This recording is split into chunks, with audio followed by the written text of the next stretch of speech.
Turns out it's our 200th episode. It has been a journey. The show is now called The Most Important Question.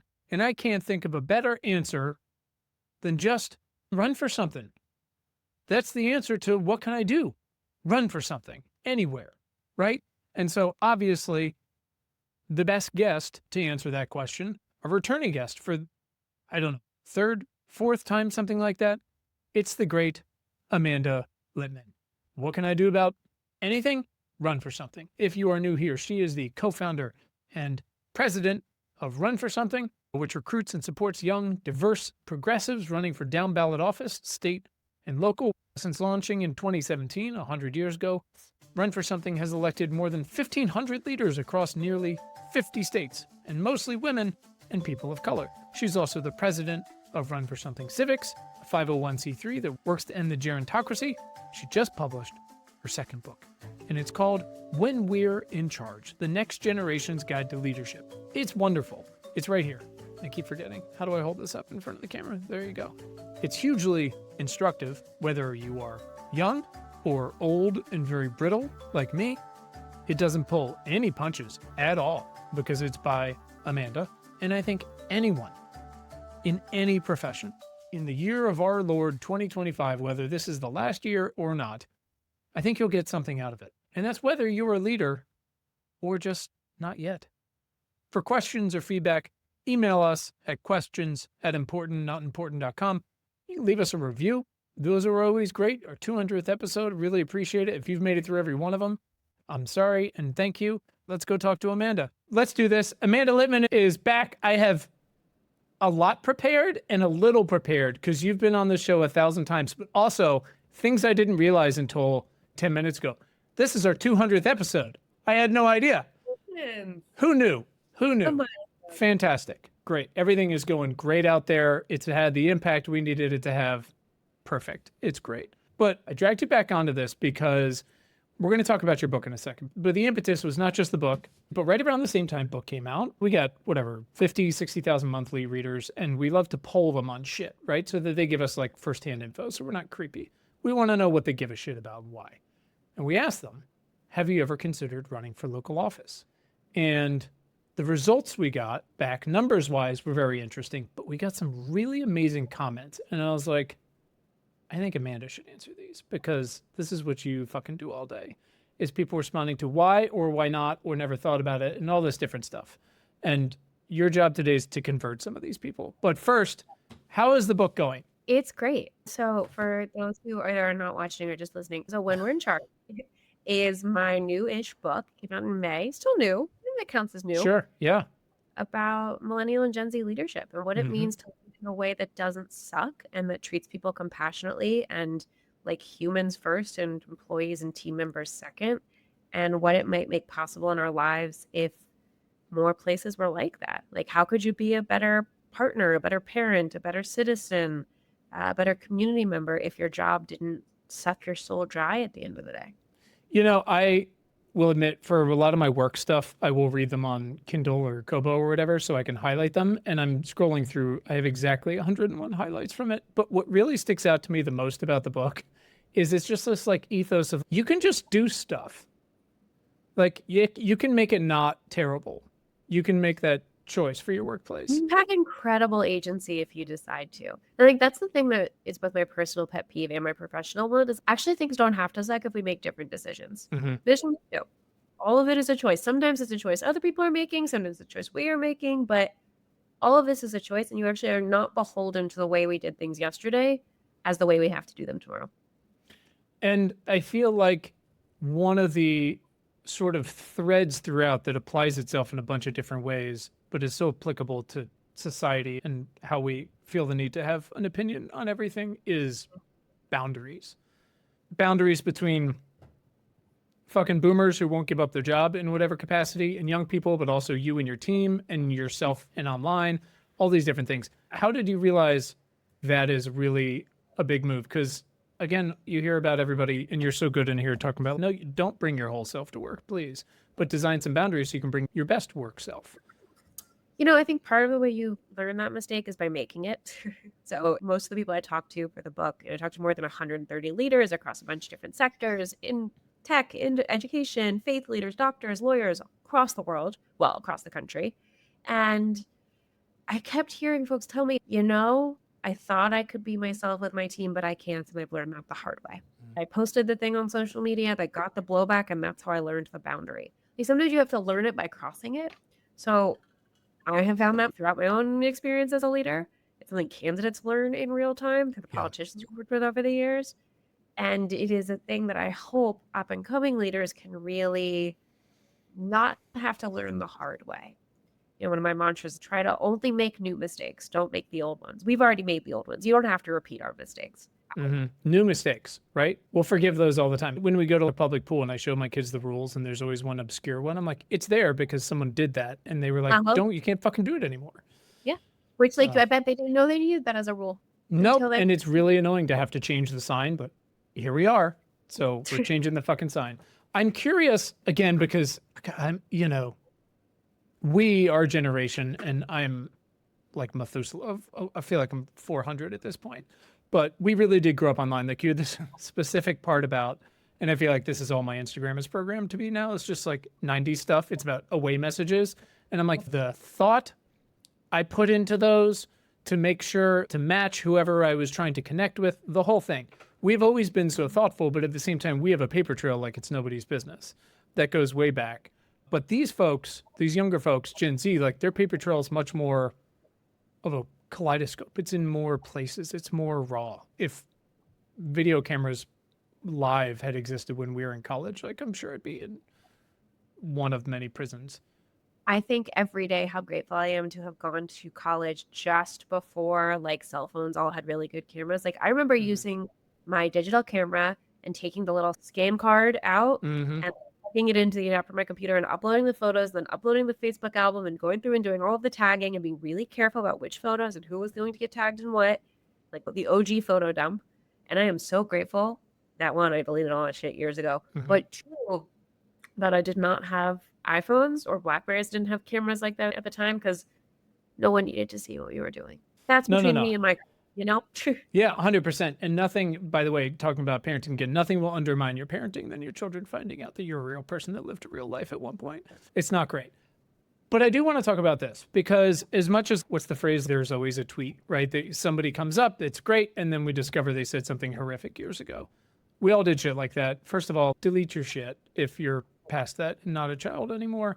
But you do talk about, you talk about a young woman who ran for office and she posted some picture of herself on the beach doing something. Yeah, a state senator in Rhode Island posted a video of herself twerking as part of her campaign sort of social media. And what I loved here is you wrote, but fuck them, because Tiara handily won the re-election. As she explained to me, the folks that were meant to get it, got it. And the folks that didn't get it are the folks that were never meant to get it. The pearl-clutching racists may not have liked her TikToks, but the young people who showed up at the polls sure did. It doesn't go that way every time, though. No, it doesn't. But I think it was part of what Tiara's brand was and the story that she was telling about her campaign.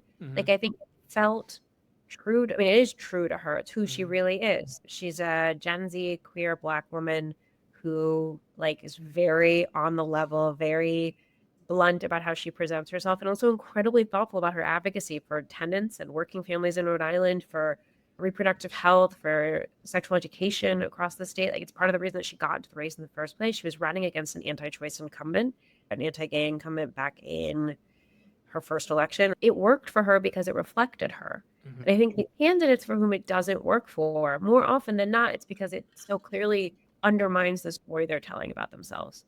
That's one of the arguments of the book, is there's actually not a right or a wrong way anymore to do social media, to do personal branding, to show up in a dress code. There is the way that serves your goals or the way that doesn't. And that's why I went. I mean, you have a fucking manifesto of a checklist in here about how people should consider each of those things on each platform. And you talked about how you live in different spaces a little differently. Doesn't make you any less true. The version of me on Instagram and the version of me on LinkedIn and the version of me on Twitter or X or whatever we're calling it, those are all me. They're just, thoughtful about the audience and the story that I'm trying to tell there. They're considered. They're considered, and that doesn't make it inauthentic. And I think that's something where people are like, oh, it's fake, it's calculated, it's manipulated. No, dudes, it's strategic and goal oriented. And there's a difference. It doesn't make it not real. So there's a great part in here where you talk about your romance novels, which is more or less what I want to talk about most of the time, but we'll get back there. Great. Because you started your organization, Run for Something. I love it. You love it. We all love it. Ups and downs, amazingly influential. It's my favorite place. It's all I talk about. So it's kind of like when you marry someone and you're like, this is what I signed up for. Like your organization, and again, there's been ups and downs. Like everybody who signs up knows this is who Amanda is, right? This is who she brings to different parts. And I'm curious how you feel like, I'm going to read this quote from your book in a second, how you would feel like something like this, how a new leader or someone coming into an existing organization might handle if they were this Amanda. You wrote, a more prudish boomer might suggest it's inappropriate for a serious political strategist and nonprofit executive to post an Instagram review of a 4 Chili Pepper novel with extremely dirty sex scenes. That suggestion would be wrong for 2 reasons. 1, those kinds of posts help show people I'm a full, real human who both loves my job, is more than my job, and 2, romance novels rule, which is also correct. Again, if you hadn't started the organization, do you think you could still kind of do things like that? Or I guess, how would you come into it differently? If you're like, this is a part of myself I do want to share strategically to show I'm a whole human, but how much you do it a little differently, if at all? I do think I have a certain amount of freedom because it's my thing. And I think that if you are good at your job, regardless of whether you started or not, you get a little bit more leeway. And also you have the ability to shape the story you want people to tell about you. I think about what kind of art would I put up in my office if I had an office? What kind of things would I talk about in the team, like water cooler? Would it be appropriate for me to talk about the books I read at the office if we had one, like over lunch?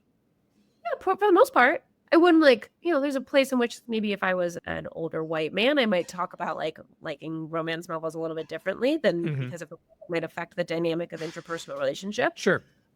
I would certainly not shy away from thinking about the things that make me a human and understanding that is as much a part of me as talking about my kids or talking about, being a baseball fan as I once was, although now the Nationals are bad, I've moved off that bandwagon. Yeah, we got to get you. Anyways, that's a whole different thing. Well, that's a different conversation for a different time. Come on. But I do think you actually have a lot of agency over the story you want to tell about yourself, whether or not you're the founder, and especially if it's not undermining the goal of your competency. It works because I'm good at my job, which I don't have no weird braggarty complications about saying. I am both good at my job and also have a life outside of it, and I get to do both. And that's so important. That comes back to the boundaries thing, which is if all these online spaces are going to exist and we're all going to have 47 fucking inboxes and ways to express ourselves in different ways, but they're all kind of the same and all owned by Meta, we're allowed to use them and we're allowed to be a person. Like you said, the choice, quoting here some of the choice to log off is just as significant as the one to log on, but you also might be shooting yourself in the foot by not doing stuff to promote organization, but also things to, again, show you're a full person that probably people want to not necessarily work for, but work with a real human being, right? And I have employees who read romance novels too, and it's a topic of conversation that we everybody reads them, right?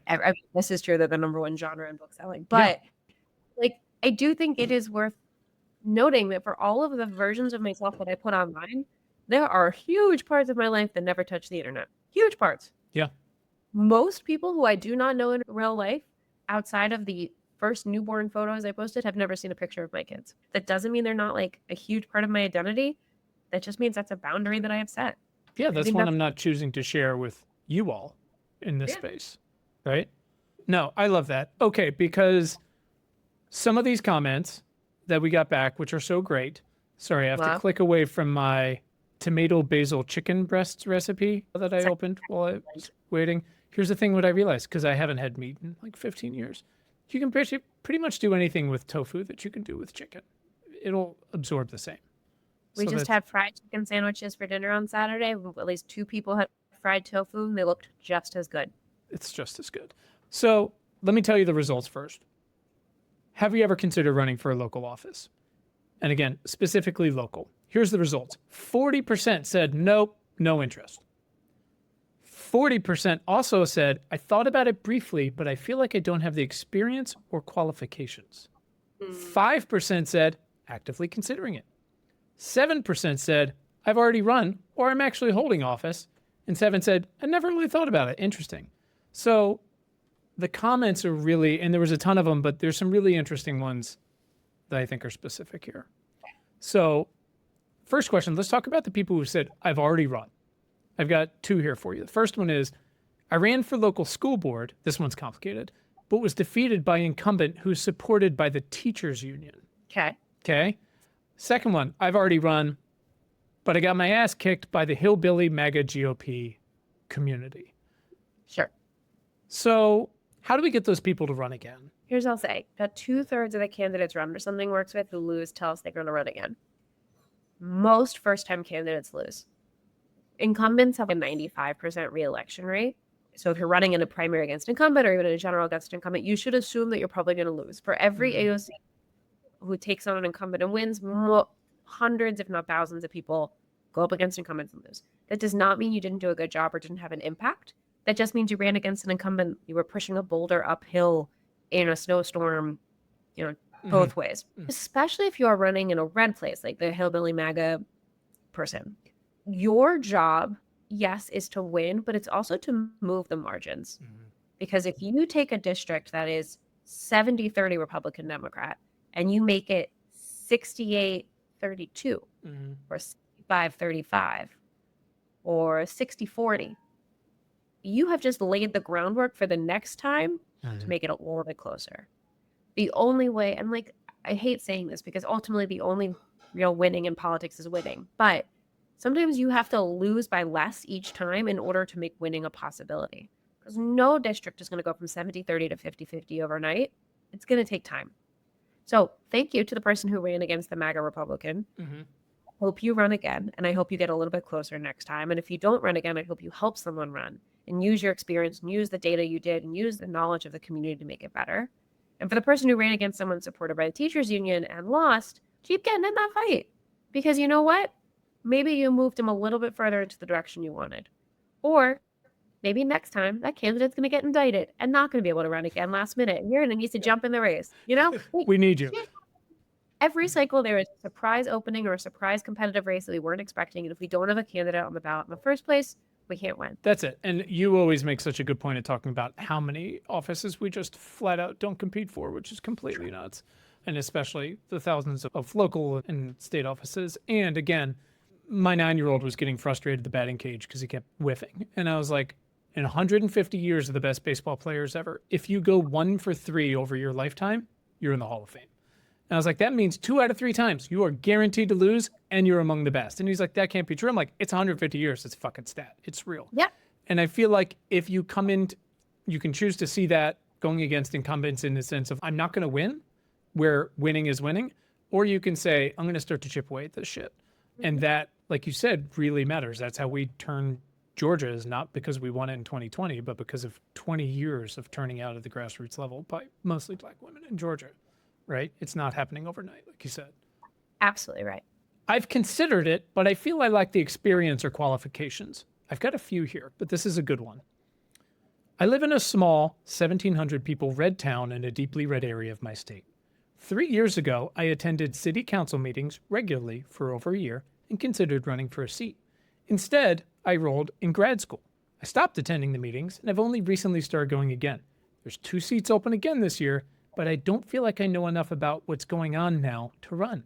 Not that any of the current members ever attended meetings before getting elected or appointed themselves. So there's a little feeling like there's a fog of war, the fraud feeling, but how do you encourage someone to understand that nobody knows anything, basically? They said it right in their question. It doesn't seem like most of the current city council members went to these meetings before they were appointed or elected. It's probably true. I think they should. I think you should, but you don't have to. The way you become a politician is the same way that you become an artist or a musician or a writer or an athlete. You become it by doing it. Nobody's born to do this. Very few people study it in school and actually put that into practice. You learn on the job in this way, and especially in local politics. The way that you become a politician or a civic leader is by showing up and leading. Put your name on the ballot and you figure it out. There is so much opportunity for someone who is willing to put in the work to learn. I would also say, again, probabilities wise, if you have been to one city council meeting, you You're have doing better. been to more city council meetings than the majority of history in any town. Pick a fucking town. And that goes so far because you know what it looks like. You know what it sounds like. You can see the kind of shit they have to listen to every day, which is not bike lanes or free lunches most of the time. So just having that insight on itself should go so far. 100%. You say there's no one who is less ideological than someone who is engaged with local government in any meaningful way. Because you quickly learn like these are very practical conversations about minutia.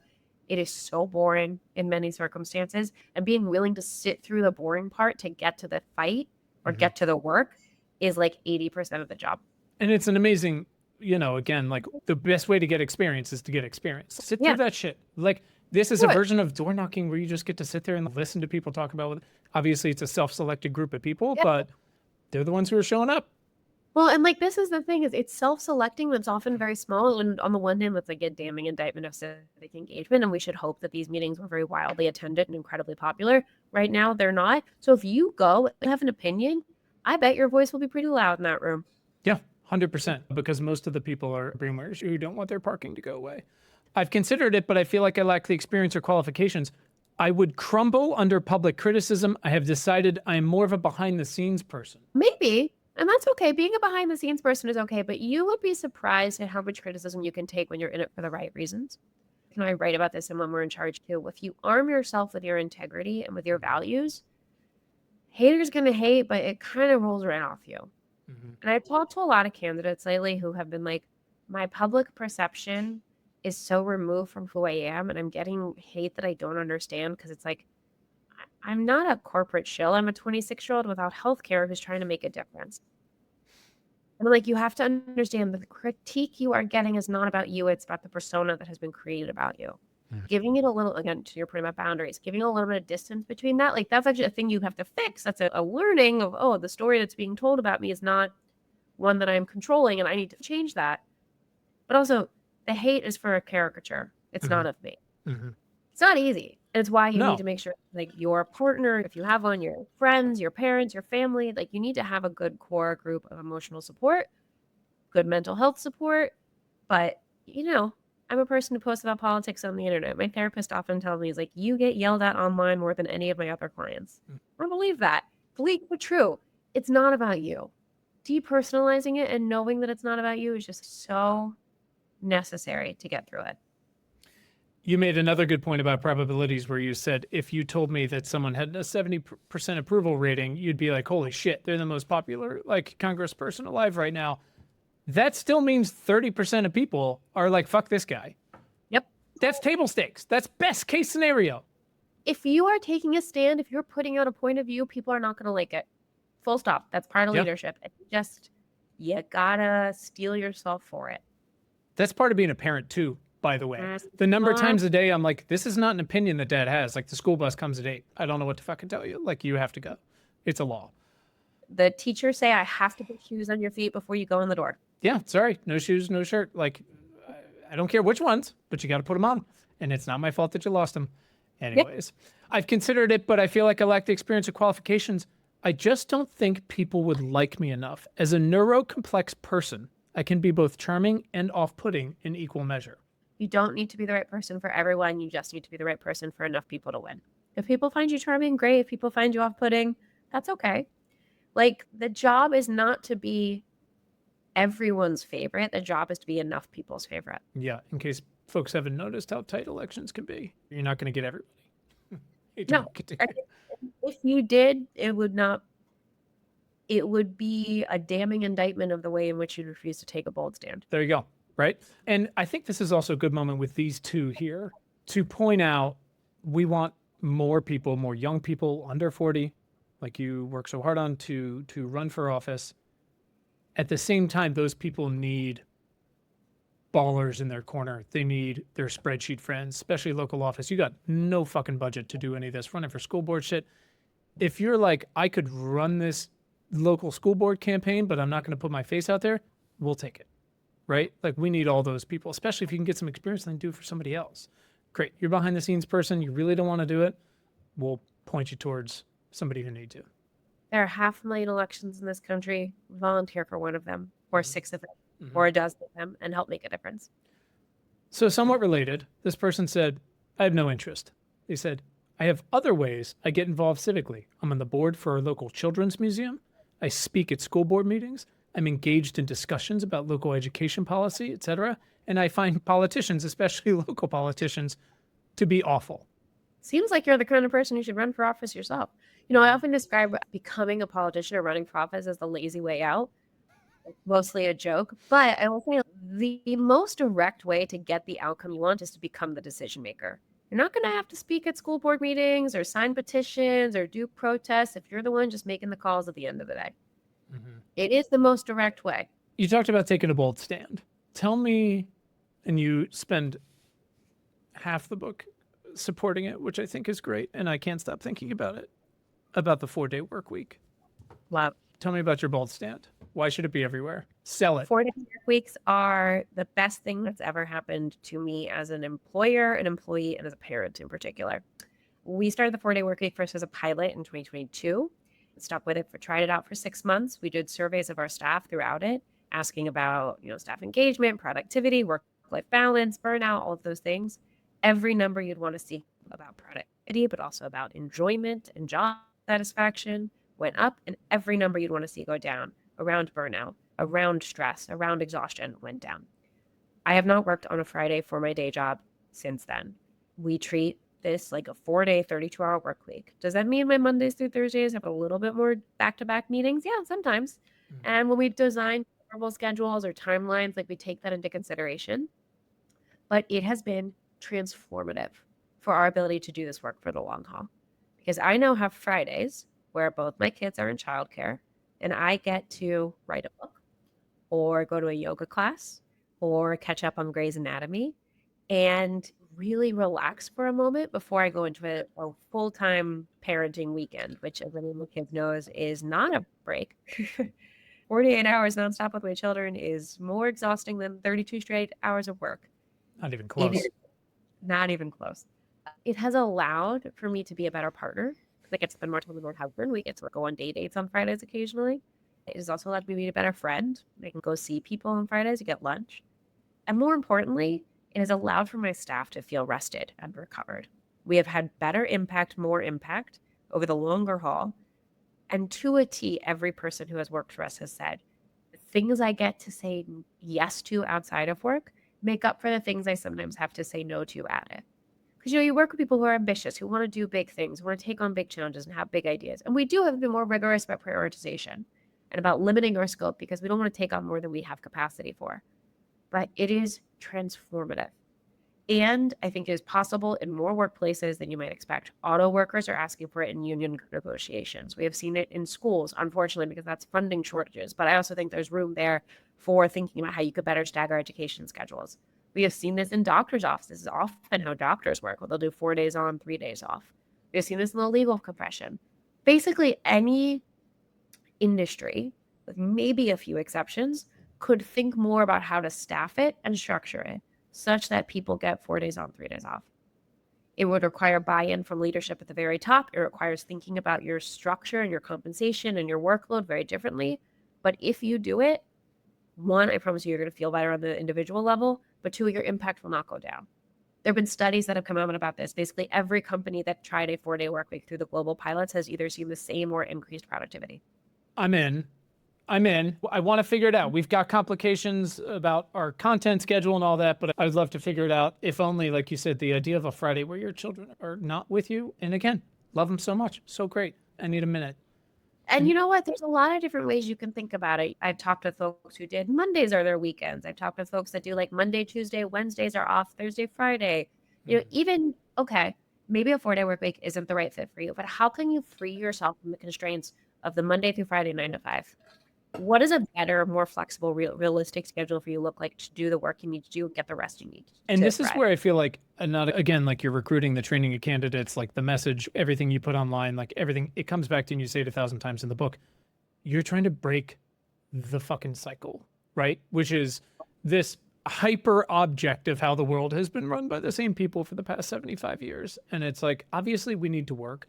Obviously, you're trying to recruit candidates who are basically going to run full time for what is probably a part time office, but it is hard work. And a lot of people are waiting to have families because they can't afford to, or because they have been worked to death by boomers who won't give up power, whatever it is. Like, we're past the breaking point on a lot of this stuff. And if we do want to take back democracy and make it more valuable, not just fighting for universal free lunches, but like people have to feel like they're going to survive. And, the singular silver lining I'm seeing of this entire era, which, boy, does it suck, is that when we win back power, and I do think we will, the painful parts of destroying the institutions has already been done. Yeah. So we get to rebuild, and we get to decide what that rebuilding looks like. We get to decide what the future looks like. It is an incredibly scary, opportunity, but it's also incredibly freeing. What do we want the new Department of Education to look like? What should foreign aid in America function as? How do we think that any of the other number of agencies that Trump has destroyed should really function? We have spent so much of the last 50 years nipping around the edges and trying to make small little changes. They burned it down. They're gone now. What are we going to build out of the ashes? That's up Mhm. to us. I think that is the scary and exciting and energizing opportunity that we should embrace.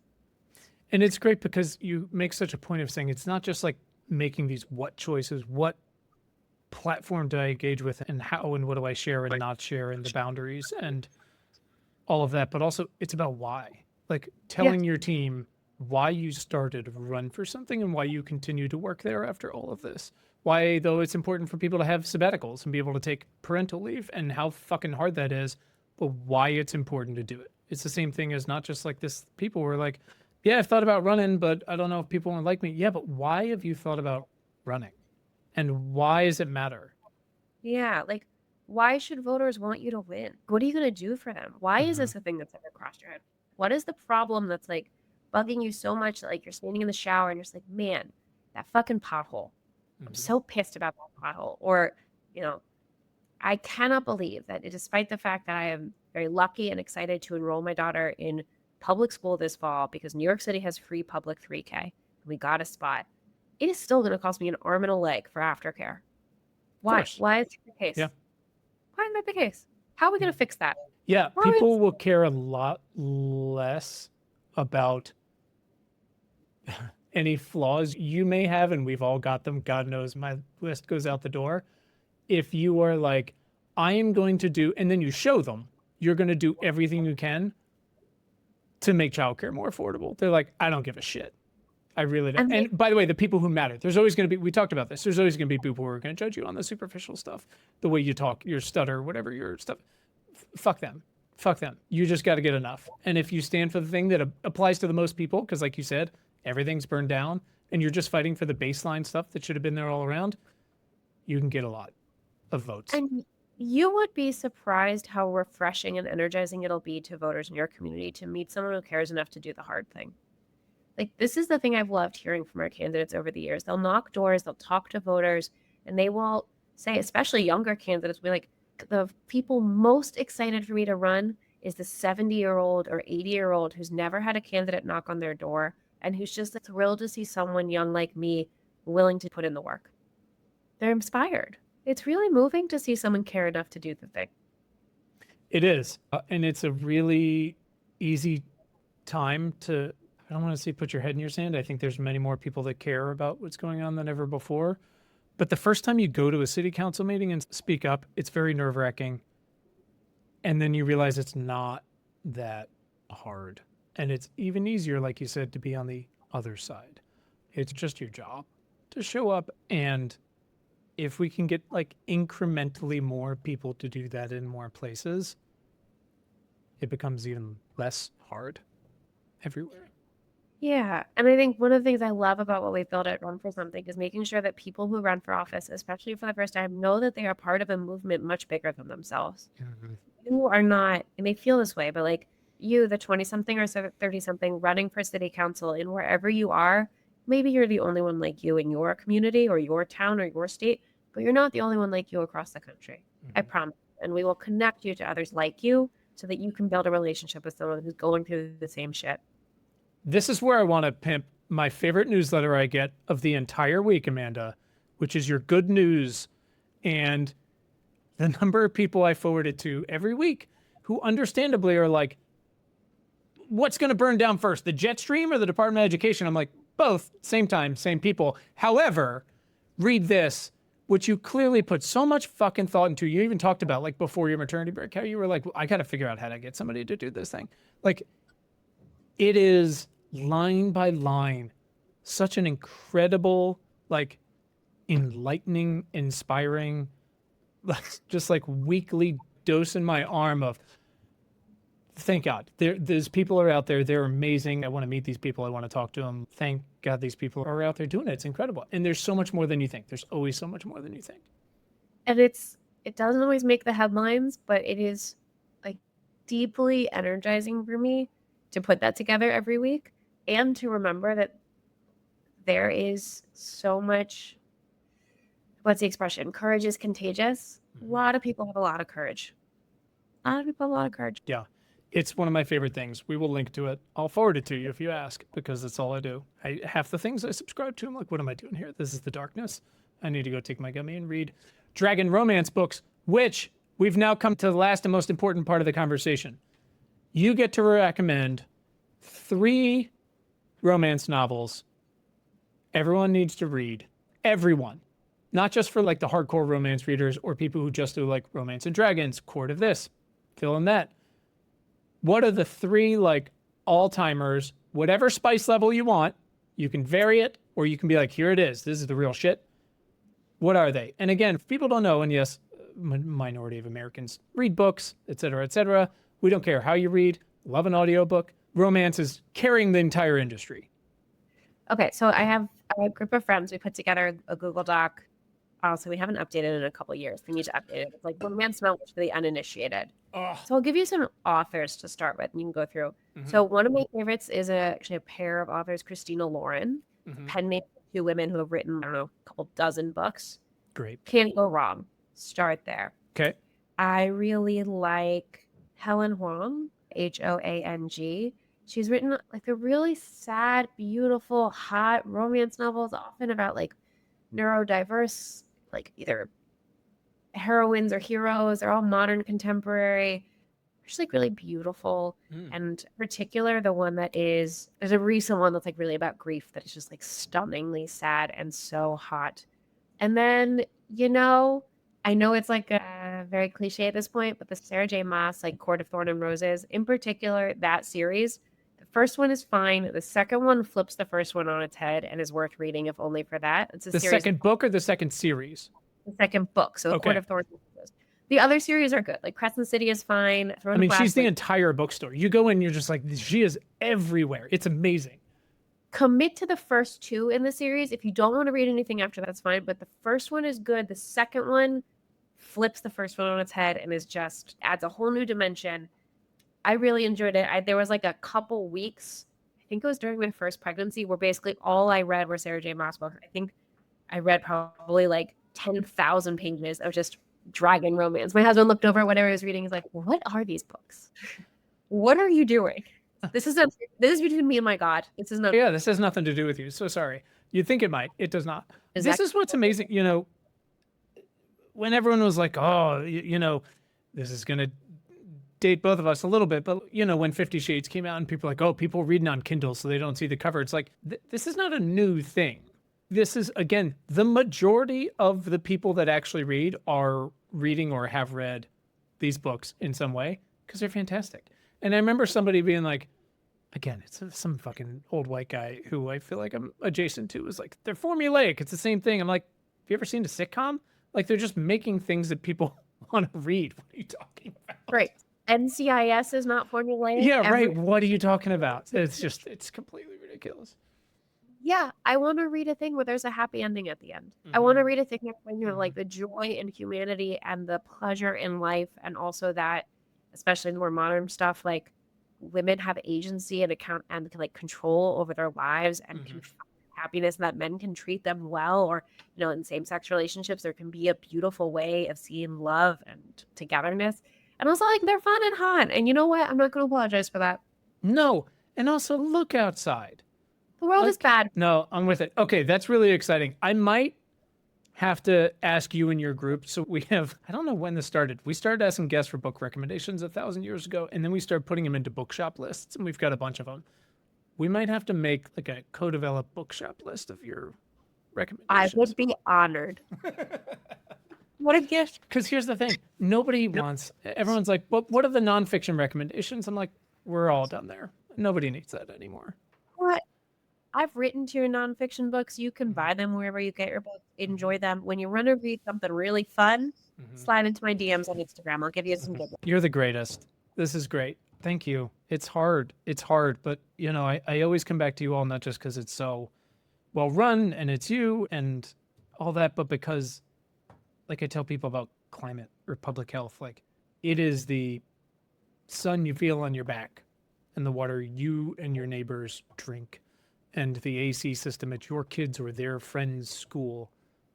That's where you can do the most. And that's where you can support people who do the most. If you hear about someone reasonably sane running for school board, you can throw money at them and win the race. It's amazing.